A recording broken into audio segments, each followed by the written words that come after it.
Ei hän syntynyt puhtaisiin, hohtaviin lakanoiden väliin, eikä kalliiseen hestesänkyyn. Ei palatsin loistoon, ei rikkauden eikä kunnian keskelle. Ei hän syntynyt kansan hurraa huutojen keskelle. Jouluevankeliumissa kerrotaan kauniisti se, että Jumala ei saavu kruunussa, vaan olvissa. Pyhä syntyy arkeen, alhaiseen ja hauraaseen. Jumala tuli ihmisen luo kaikkein pienimmässä, vastasyntyneenä lapsena. Seini kertoo, että Jumala syntyy sinne, missä on tilaa rakkaudelle. Se kertoo meille jotain olennaista siitä, että rakkaus ei tule maailmaan voimalla, vaan lempeydellä ja vaatimattomuudella. Se ei tule vahvuuteen, vaan heikkouteen. Jumala ilmestyy mielellään siellä, missä on keskeneräisyyttä. Luetun joulukertomuksen, jonka Päivi luki, ja sanoisin, että enpä ole kuullut tuolla tavalla jouluevankeliumia koskaan luettavan. Siinä oli asiaa, siinä oli syvyyttä, siinä oli muuttuneisuutta. Yleensä se luetaan vain niin kuin aasta ööhön, ajattelematta sen enempää. Kiitos Päivi.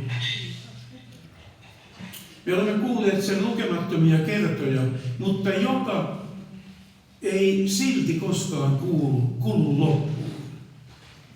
Se on kertomus yöstä, joka oli aluksi tavallinen, hiljainen ja pimeä. Se oli yö, joka kuitenkin muutti koko maailman. Se avasi taivaan. Se yö vaikutti koko maailmankaikkeuteen ratkaisevasti ja lopullisesti. Siitä alkoi Jumalan suunnitelma pelastaa koko maailma. Sillä niin on Jumala maailmaa rakastanut, että antoi ainokaisen poikansa, ettei yksikään, joka häneen uskoo, hukkuisi, vaan hänellä olisi iankaikkinen elämä. Toisin sanoen kyse on rakkaudesta, armosta ja pelastuksesta, ei tuomiosta. Jumala ei lähettänyt poikaansa maailmaan tuomitsemaan maailmaa, vaan sitä varten, että maailma hänen kauttaan pelastuisi. Jeesus ei jäänyt seimeen, vaan hänen elämänsä eteni kohti tehtäviä. Seini kertoo syntymästä, mutta Jeesus kasvoi, opetti, kohtasi ihmisiä ja teki näkyväksi Jumalan valtakunnan. Lopulta tie johti ristiin, jossa rakkaus kohtasi kärsimyksen ja ylösnousemuksen. Jumala osoittaa rakkautensa meitä kohtaan siinä, että Kristus kuoli puolestamme, kun olemme vielä syntisiä. Eli oikea joulu avautuukin ristin kautta. Enkeli sanoo paimenille sanat, jotka yhä kaikuvat joulusta toiseen. Älkää peljätkö. Jumalan ilmoitus alkoi lohdutuksella. Se on kutsu luottamukseen, mikä taas sitten avaa oven uskolle. Jumala toimii usein silloin, kun ihminen on heikko ja hämmentynyt. Nuo sanat tarkoittivat, että Jumala tulee ihmistä kohti aina siinä valtavassa rakkaudessa. Pelko väistyy, kun armo, toivo ja rauha saavat astua tilalle. Älä sinäkään pelkää levotonta maailmaa. Älä pelkää yhtään mitään. Usko ja luota Kristukseen, joulun Herraan.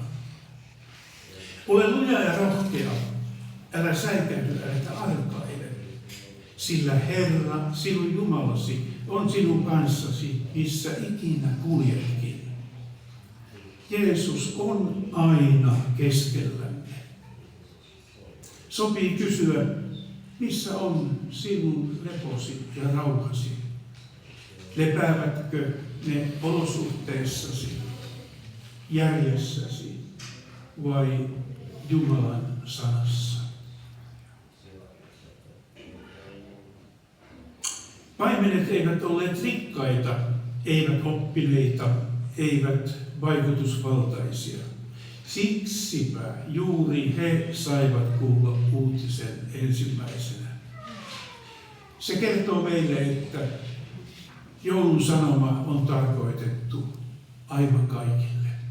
Ei vain niille, joilla menee hyvin, vaan myös niille, jotka väsyvät, kaipaavat, epäilevät ja etsivät. Tämän päivän ihmisille, juuri sinulle ja minulle. Paimenet ottivat ilmoituksen nöyrästi vastaan. Eivät he epäilleet, eivätkä he pohtineet pitkään, vaan lähtivät heti katsomaan ja ottamaan selvää, mistä on kysymys. He löysivät todellisen valon, Jeesuksen.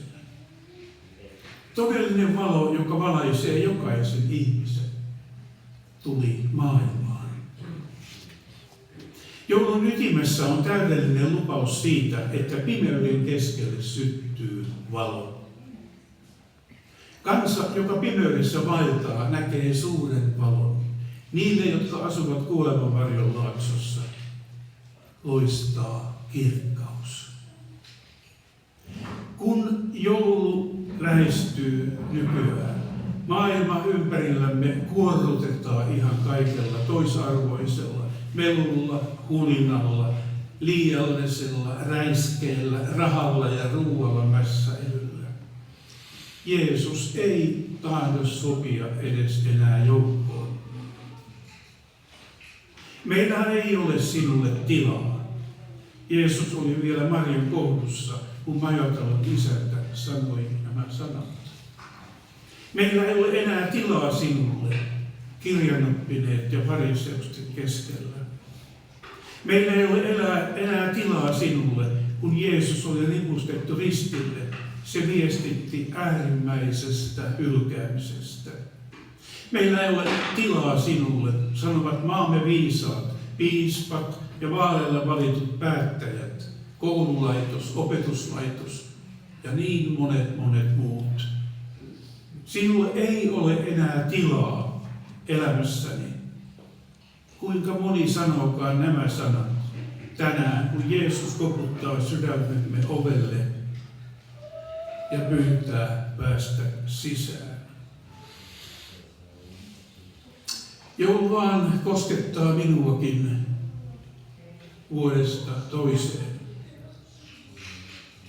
Aikoinaan opettajana ollessani olin joulujuhlissa, niin jouduin lähes joka kerta lähtemään kesken pois.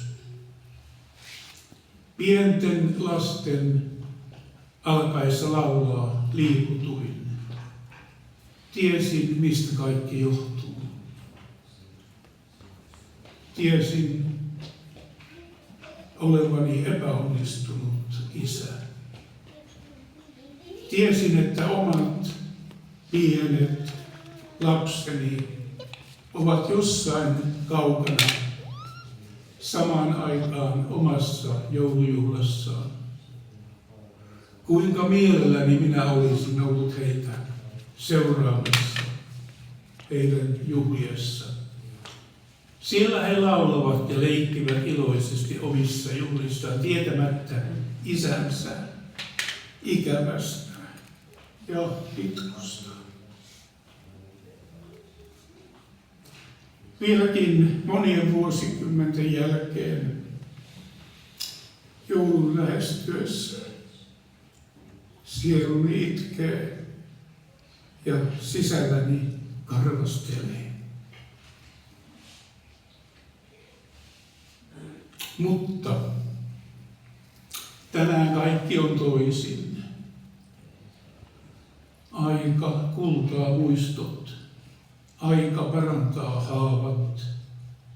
Aika ei poista muistoja, mutta aika voi kullata ne armollaan. Nykyään kaikki läheiseni, Marketta, lastenlapset ja lastenlasten lapset ovat elämäni jouluni.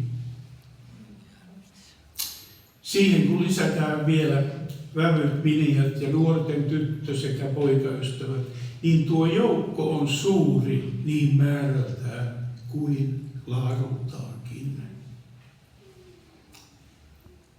Nyt saan elää jouluni rakkauden ympäröimänä. Jouluna taivas ja maa koskettavat toisiaan. Jumala tulee kaiken keskelle meidän arkeemme, koteihin, keittiöihin, sairaaloihin, työpaikoille. Joulu tulee yksinäisiin huoneisiin, lasten nauruun, hiljaisiin kyyneliin. Joulu tulee juhlaan ja joulu tulee arkeen. Joulu sanoo tuon tärkeimmän: sinä et ole yksin. Et pimeässä, et tielläsi, et kärsimyksissäsi. Se ei poista kaikkea kipua, mutta se lupaa, että rakkaus on kipua suurempi. Jouluna saamme kaikkia pysähtyä pyhän äärelle, hiljaa, ilman pienintäkään vaatimusta. Saamme kuulla sanoman, joka on aina yhtä tuore ja aina yhtä kiehtova. Ja katso, minä olen teidän kanssanne kaikki päivät maailman loppuun asti. Joulu kertoo siitä, että kelpaamme keskeneräisenä. Lähellämme on aina armo, valo ja lämpö. Omassa elämässäni, maalauksissani ja sanoissani olen aina etsinyt valoa. Valoa, joka ei pakota, vaan kutsuu. Kutsuu pysähtymään, kuuntelemaan ja katsomaan ympärilleni. Joulun sanoma tulee juuri siihen tilaan, missä olen. Ei onnistumisiini, vaan sellaiseen elämään, joka on vielä keskeneräistä, joskus rikkonaistakin. Mutta se on minun elämääni ja se on Jumalan antamaa. Usein olen itse löytänyt maalauksiini valon, mutta samalla löytöihin kuuluu myös varjot. Kaikki tämä, niin varjot kuin valotkin, ovat minun elämää. Mutta Kristuksen kanssa valo voittaa aina.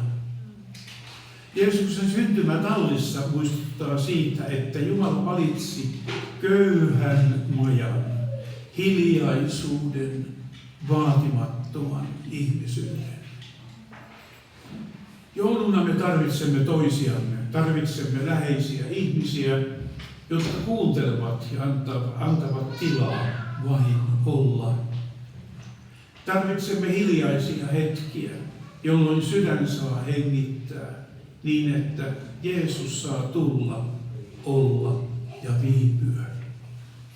Jeesus ei ole tänään enää seinässä. Hän on meillä sydämissämme. Amen.